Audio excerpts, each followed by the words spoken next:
Radius page থেকে সবাইকে স্বাগতম। আজকের ভিডিও টাইটেল দেখে বুঝতে পারছো তোমরা যে আজকেও আমরা সামান্তরিক সূত্র নিয়েই আলোচনা করব এবং এটা আমাদের সামান্তরিক সূত্রের 2 নাম্বার পর্ব। তো 2 নাম্বার পর্বে মূলত আমরা কি নিয়ে ডিসকাস করব, চলো সেটাই দেখার চেষ্টা করি। দেখো, এখানে বক্সে আমি সামান্তরিক সূত্র লিখে রেখেছি এবং অ্যারো দিয়ে সামান্তরিক সূত্রের যে লব্ধির যে ভ্যালুটা r √p² plus q² plus 2p cos alpha, যেটা হচ্ছে আমাদের এখানে চিত্র থেকে আমরা রিলেট করতে পারবো। দেখো, চিত্রে যে কোনো একটা নির্দিষ্ট বিন্দু হচ্ছে ও এবং সেখান থেকে ক্রিয়ারত দুইটা ভেক্টর হচ্ছে পি ভেক্টর এবং কিউ ভেক্টর এবং তাদের লব্ধি হচ্ছে আর ভেক্টর। এই আর এর ভ্যালু কি হবে সেটা আমাদের বইতে খুব সুন্দর করে প্রমাণ দেয়া আছে। এই আর এর ভ্যালু থেকে মূলত আমরা চারটা কেস পেয়ে থাকি। এই আর এর ভ্যালু থেকে আমরা চারটা কেস পেয়ে থাকি। এই চারটা কেস সম্বন্ধে আমাদের বইতে তেমন সুন্দরভাবে কোনো ধারণা দেয়া নেই।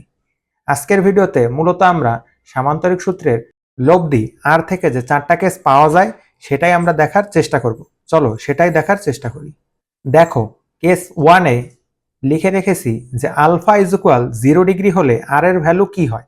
মূলত এই কেসগুলোর মাধ্যমে আমরা খুব সহজেই যে কোনো একটা ম্যাথ কোন প্রসেসে আগাতে হবে সেটা ফাইন্ড আউট করতে পারবো। তো আলফা ইজ ইকুয়াল 0 ডিগ্রি মানে কি? এখানে আলফার পরিচয় কি ছিল? যে দুইটা ভেক্টরের অন্তর্গত কোণ। আলফা ইজ ইকুয়াল যদি 0 ডিগ্রি হয় তাহলে মূলত আসলে ব্যাপারটা কি হয় তোমরা একটু রিয়েলাইজ করার চেষ্টা করো। ধরো এই একটা ভেক্টর হচ্ছে পি এবং আর একটা ভেক্টর কিউ, যার সাথে পি এর অন্তর্গত কোণ হচ্ছে 0 ডিগ্রি। তাহলে এই কিউ ভেক্টরটাও কি এই পি এর উপরেই অবস্থিত থাকবে কিনা? আমরা জানি ভেক্টরের কোণ কিভাবে হিসাব করা হয়। দুইটা ভেক্টরের আদিবিন্দুকে যদি আমি একটা পয়েন্টে নিয়ে আসি, দেন তাদের কোণ যেটা ক্রিয়েট হয় সেটাই কিন্তু ভেক্টর দ্বারা অন্তর্গত কোণ। দেখো, এখানে চিত্র অনুযায়ীও পি ভেক্টরটার আদিবিন্দু এখানে এবং কিউ ভেক্টরটার আদিবিন্দু যখন আমি একটা পয়েন্টে নিয়ে এসেছি তখনই তাদের অন্তর্গত কোণ আমি পেয়ে গেছি। তো এখানেও সেম, পি ভেক্টরটা যে দিক বরাবর আছে কিউ ভেক্টরটা ঠিক যদি সেম দিক বরাবরই থাকে এবং তাদের আদিবিন্দুকে যদি আমি একটা পয়েন্টে নিয়ে আসি তাহলে তারা একটা ভেক্টর আর একটা ভেক্টরের উপর অবস্থিত হয় এবং সেক্ষেত্রে তাদের লব্ধি আর এর ভ্যালু হয় কি? আর এর ভ্যালু হয় তাদের দুইটা ভেক্টরের মানের যোগফল। আশা করি তোমরা প্রথম কেস খুব সুন্দর করে বুঝতে পেরেছো। দেখো, দ্বিতীয় কেসে আমরা আলফা ইজ ইকুয়াল 180 ডিগ্রি নিয়েছি। 180 ডিগ্রি হওয়ার শর্ত কখন দুইটা ভেক্টর 180 ডিগ্রি হবে? আমরা জানি ভেক্টরের আদিবিন্দুকে অ্যাড করে যে অ্যাঙ্গেলটা পাওয়া যায় সেটা হচ্ছে ভেক্টরদের অন্তর্গত কোণ। এখন এইটা যদি পি ভেক্টর হয় আর এইটা যদি কিউ ভেক্টর হয়, এখন যেহেতু তাদের অন্তর্গত কোণ 180 ডিগ্রি, অর্থাৎ তারা কি পরস্পর বিপরীত দিকে অবস্থিত এবং তাদের আদিবিন্দুকে অ্যাড করেই আমরা মূলত তাদের অ্যাঙ্গেলটা পেয়েছি।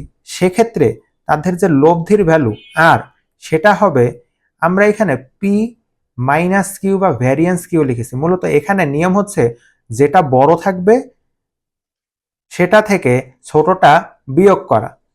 বড় ভ্যালু থেকে ছোট ভ্যালু বিয়োগ করে যে মানটা পাওয়া যাবে সেটাই হচ্ছে এখানে নির্ণয় লব্ধি। অর্থাৎ ধরো এখানে যদি কিউ হতো 10 আর পি হতো 8, সেক্ষেত্রে আমি কিউ থেকে পি বিয়োগ দিতাম এবং তাহলে আমি পেতাম কত? 10 বিয়োগ 8 ইজ ইকুয়াল পেতাম 2।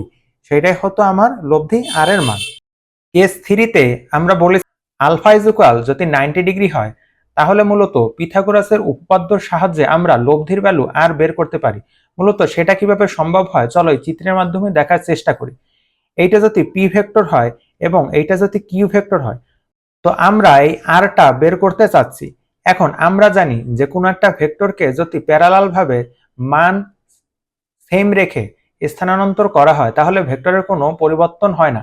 সেক্ষেত্রে আমি যদি এই কিউ ভেক্টরটাকে এখানে এনে বসিয়ে দেই তাহলে কিন্তু আমার কিউ ভেক্টরটাই থাকছে। সেক্ষেত্রে আমরা একটা ত্রিভুজ ফর্ম করতে পারি এবং সেক্ষেত্রে আর এর ভ্যালুটা কি পিথাগোরাসের উপপাদ্যের মাধ্যমে বের করা যাচ্ছে। কেননা এখানে পি আর কিউ এর মধ্যবর্তী কোণ হচ্ছে 90 ডিগ্রি, সেক্ষেত্রে এখানে কোণটাও হবে 90 ডিগ্রি এবং 90 ডিগ্রি হলে আর এর ভ্যালু হবে কত? P square plus q square, অর্থাৎ ভূমি স্কোয়ার প্লাস লম্ব স্কোয়ার। সেই কনসেপ্ট থেকে আমরা খুব সহজেই আমাদের যে কাঙ্ক্ষিত লব্ধির ভ্যালু সেটা বের করতে পারবো। তো আশা করি কেস 3ও তোমরা খুব সুন্দরভাবেই বুঝতে পেরেছো। কেস 4টা মূলত বাদবাকি 3টা কেসের মতো না, অর্থাৎ এখানে আমরা আলফা নিয়ে কোনো কথা বলতেছি না। এখানে মূলত বলা হচ্ছে যে দুইটা ভেক্টরের ভ্যালু যদি সেমই থাকে সেক্ষেত্রে আমি খুব সহজেই খুব অল্প সময়, যেটা হচ্ছে আমাদের এডমিশনে খুবই হেল্প করে থাকে, এখানে বলা হচ্ছে দুইটা ভেক্টরের ভ্যালু যদি সেম হয় সেক্ষেত্রে আমরা খুব শর্টকাটে কিভাবে লব্ধি আর এর ভ্যালু বের করতে পারি সেটাই দেখানোর চেষ্টা করব। তো এখানে বলা হয়েছে পি ইজ ইকুয়াল কি, অর্থাৎ দুইটা ভেক্টরের ভ্যালু সেম, সেক্ষেত্রে আমরা আর এর ভ্যালু যে root over p square plus q square, তো আমরা সবগুলো কিউকে পি দ্বারা রিপ্লেস করেছি। তোমরা চাইলে কিউকেও পি দ্বারা রিপ্লেস করতে পারতে, এটা কোনো সমস্যা না। তো p square plus 2p into p cos alpha, তো দুইটা পি স্কোয়ার কে আমরা লিখতে পারি, তো দুইটা পি স্কোয়ারকে আমরা লিখতে পারি 2p স্কোয়ার প্লাস, যেহেতু পি ইন্টু পি সেহেতু লিখতে পারি 2p স্কোয়ার কজ আলফা। এই পর্যন্ত আশা করি তোমরা বুঝতে পেরেছো। এখন 2p square plus 2p square যদি আমি কমন নিই সেক্ষেত্রে ব্র্যাকেটের ভিতরে আমি লিখতে পারি 1 plus cos alpha. 1 plus cos আলফাকে দেখো নিচের লাইনে 2 কজ স্কোয়ার আলফা। এখন তোমাদের মনে একটা কোয়েশ্চেন আসতে পারে যে 1 প্লাস কজ আলফা থেকে আপনি কিভাবে 2 কজ স্কোয়ার আলফা বাই 2 লিখলেন। মূলত এটা আমরা ম্যাথমেটিক্সের ত্রিকোণমিতিতে একটা সম্পর্ক আছে যে 1 plus cos twice A is equal, আমি চাইলে 2 কজ স্কোয়ার এ লিখতে পারি। মূলত সেই সম্পর্ক থেকেই এই লাইনটা আমরা লিখতে পেরেছি যে 1 plus cos alpha is equal 2 cos square. এখানে যে আলফা ছিল অর্থাৎ আমার সূত্রে ছিল টোয়াইজ এ, আর এই জায়গায় যেহেতু আছে আলফা সেক্ষেত্রে alpha divided by 2, R 2p স্কোয়ারের মতো আছে। এখন 2p স্কোয়ার ইন্টু 2, এইটাকে চাইলে আমরা গুণ দিয়ে 4p স্কোয়ার লিখতে পারি, আর কজ স্কোয়ার আলফা বাই 2 এইভাবেই থাকলো। এখন টোটালটার উপরে রুট আছে, আমি যদি রুট অপারেশনটা চালাই তাহলে কি পাওয়া যায়, 4 হয়ে যাবে 2p স্কোয়ার আর রুট কাটাকাটি করে হচ্ছে p হবে, তাহলে কসের স্কোয়ারটা উঠে যাবে, সেক্ষেত্রে শুধু থাকবে আমাদের 2p into cos alpha by 2। মূলত এখান থেকে তোমরা তেমন কিছুই রিয়েলাইজ করতে পারলে না। এটাকে যদি আমি বাংলায় লিখি তাহলে কি দাঁড়ায়, ভেক্টরের মানের দ্বিগুণ ইন্টু কস কোণ ডিভাইডেড বাই 2 বা কোণের অর্ধেক, সেইটাই কি আমাদের কাঙ্ক্ষিত আর এর ভ্যালুটা হচ্ছে না। আর এর ভ্যালুর জন্য তোমার এই টোটাল সূত্রটা বসানোর কোনো প্রয়োজনই পড়ছে না, এবং এই কনসেপ্টটা এডমিশনে তোমার খুবই হেল্প করে থাকবে।